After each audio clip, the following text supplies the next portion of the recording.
Shimmy, shimmy, yaw, shimmy, yaw, shimmy, yaw. What's going on, Jerome's? That was maybe the most invested I've been in a preseason game in quite some time. Just like right at the end, Vikings going for the tie. You know, obviously no overtime in preseason games, but just couldn't do it. Just couldn't do it. Also, the highlight, Kevin O'Connell mic'd up for the third quarter, dropping an F-bomb. It's great stuff. But Maximus Brosmer just couldn't get it done at the end. Where, Brosmer is going to get blamed for a lot of things, but overall, he was definitely a winner for the game for me. And we'll get into it. The O-line, his receivers didn't do him any favors. Yeah. Also, we talk about Miles Price. Like, this was a game where it's like there was a lot of good and also some bad. All right, so Miles Price, busting off those kick returns, but then dropping the potential game-winning pass. Yeah. But either way, I understand that Howell was going up against the Patriots' first-team defense. Brosmer, we've said this for weeks. I feel like Brosmer is the second-best quarterback on the team. And, hey, let's find out. Put him with the twos against the twos. Have him play all the preseason game next Friday against Tennessee. Do it up. So, we'll see. Anyways, we got winners and losers from the game that was. First up, punt returner, Miles Price. Not wide receiver, Miles Price, punt returner. Actually, no, just return man in general. So, he had a couple nice punt returns, including a 20-yarder, and then bust out that 81-yard kick return, which is such a Vikings thing. Hey, 81-yard kick return. We're down at the 8. We settled for 3. Great. Awesome. But like we said, dropped the potential game winner. Just like it was right there. Like, yeah, I was in triple coverage. It was right in the hands. Tried to one-hand it. Yeah. Max Brosmer. Brosmer, Slaughter, whatever. But he's going up-tempo right away, playing the full second half, and it was clear that they're trying to see what they had, right? And you have 15 to 26 for a $156, interception right at the end. So don't even count that one. It's whatever. But 4 sacks, 8 pressures by the offensive line, second team O-line, no bueno. And then also 4 drops by his receivers. It's not great.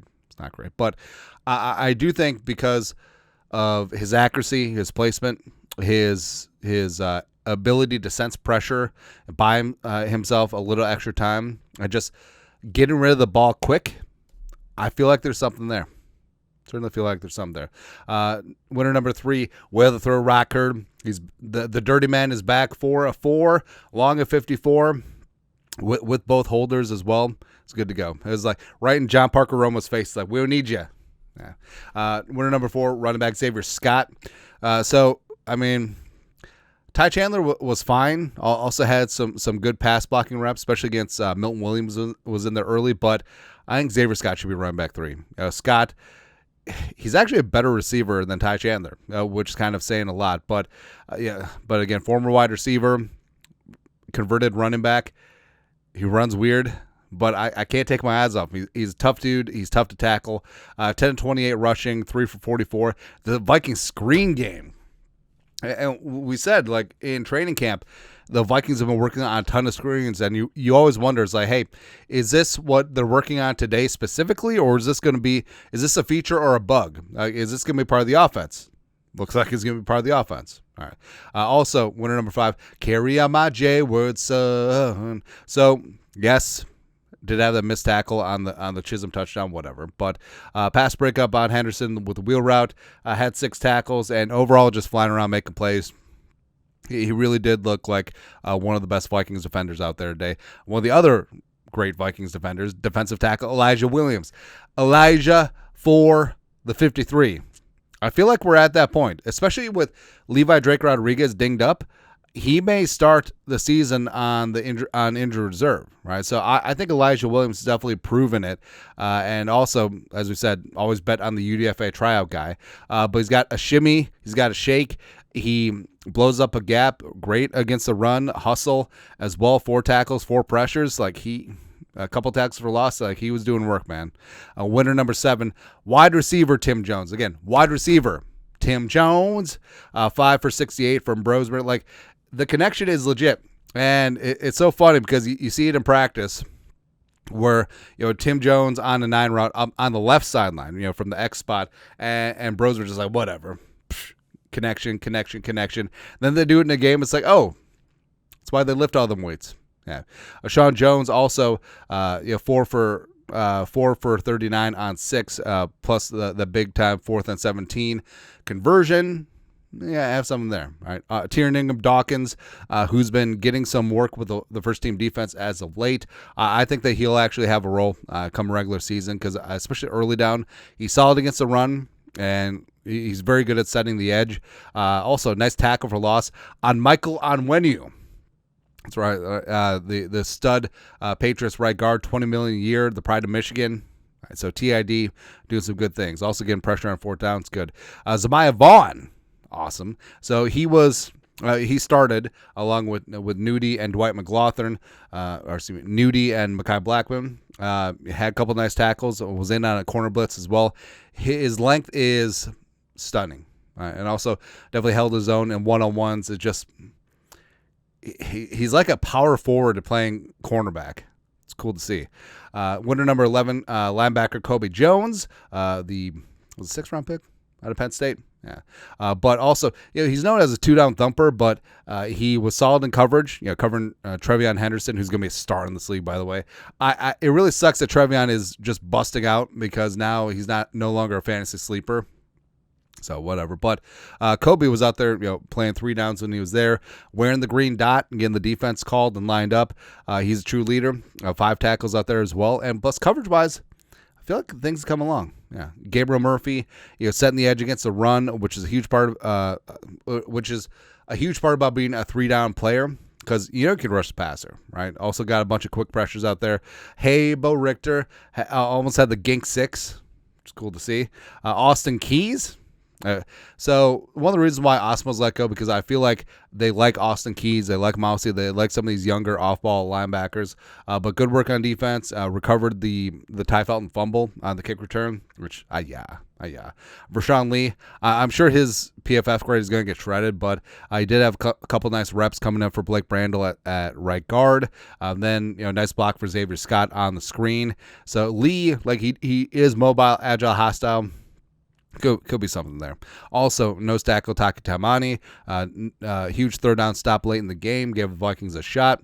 Then punter Oscar Chapman, banana ball, had a long of 58 yards and 2 good holds for Will the Thrill, which is a major part about getting the punting spot. So I don't know. I feel like the Vikings will hang on to Wright because of his chemistry with DePaula and Reichard, and Chapman, international pathway player, doesn't count against you on the practice squad, so maybe they'll just do it like that for now. But I mean, Chapman might have a spot. Who knows? Room for improvement. Sam Howell. I know we're gonna get Sam Howell's mom in the comments again, just like shredding us. Don't care. Like Sam Howell was just not good, right? I know that he was against the first team defense for the Patriots. Milton Williams out there and stuff, and the Vikings, playing 2nd and 3rd teamers around Sam Howell. But also, I do not care. 1 for 5 for 13 yards, and the one completion was the dump off the veteran tight end Vanett. The interception was just terrible, right? And I don't know if it's his game or if it's a byproduct of going up against Flores every single day, but he was seeing ghosts. Like, he was seeing phantom pressure. He was actually getting pressure, but also the interception, he literally spun into pressure, right? He had a clean pocket. He spun into pressure, and the interception, he literally just threw the ball away. Like now you see why he led the league in interceptions his 1 year starting in 2023 for the Commies. Lucky Jackson drops. So he had 2 in game. He's had a bunch during this week. Like, he probably has like 5 or 6 drops this week. And for Lucky, let me tell you about a wide receiver named Lucky. Lucky had a chance. He's been running with the ones. I don't know if he has a firm grip on a 53-man spot anymore. I don't know. Because Deshaun Jones, especially with Addison suspension, Naylor left hand is jammed up. I mean, Lucky Jacks, I don't know. Yeah, I just don't know. Like, he could have been getting some run early in the season, but who knows now? Who knows at this point? Also, the second team offensive line, like we said, 4 sacks, 8 pressures for Brosmer in the second half. Yeah. Starting defense against the Patriots. So first drive wasn't bad. Second drive, they just got dog walked. 9 plays, 53 yards, and a touchdown. But also, I mean, Trevion Henderson was like a cheat code. I mean, 3rd and 10, you just dive it up with Henderson in the 2-hole. You get 11 yards. That's just disrespectful. Punt and kick coverage. I mean, Coach Hat, come on. We got to get something going here because they allowed a 37-yard punt return and then a 60-yard kick return before the half. Is just lane discipline breaking down. Maybe some guys trying to play some hero ball. Don't know, but wasn't good. Felton fumbled kick return. Yeah, just ball security's major part of it. Tim Jones, special teams. So we had to separate because Tim Jones, wide receiver, good. Tim Jones, special teams, bad. Right, because he got called for another special teams penalty. He had 3 in like 5 quarters of football in the preseason. The rest, virtual measurement. So clearly, I mean, even the lines weren't there. Like, you could eyeball, it's like, oh, this is a full yard short. But they took the time out, and then they're like, oh, it's short. No poop. I understand that it's new technology and stuff, but yeah. But that's the reason why beers are $12, $13, $14 at these NFL stadiums, because they have to have the 6 cameras that triangulate where the football is. Can't we just look? First down. Number 9, Brett Rippon ass. So Rippon was okay in 2-minute drill, but the rest of it. And lastly, number 10. All off season, in the draft season, I was champing at the bit just a little bit for Efton Chisholm III as a UDFA guy. Bring him on in. Liked him at Eastern Washington. Go Eagles. It's the only time I say go Eagles, but I don't know. We deserve like a souped up Chad Beebe. We deserve like a souped up Thayer Thomas. Chisholm could have been it. What Chisholm like destroyed the Vikings starting defense. 6 for 71 and 1 on 6 targets. He ate. Come on, man. Come on. Anyways, overall, like I said, that's probably the most dialed in I've been for the ending of a preseason game in quite some time. Probably going back to like Kyle Sluter had the game winner. Was it against Seattle or something? That was good. Yeah, but I think we got something in Brosmer. I think we got something in Miles Price. Just have Miles Price make the 53, have both return jobs. Oh, by the way, my guy Silas Bolden, the one punt return that he had where he let the ball bounce, it's that secret hidden yardage that matters all the time. All right.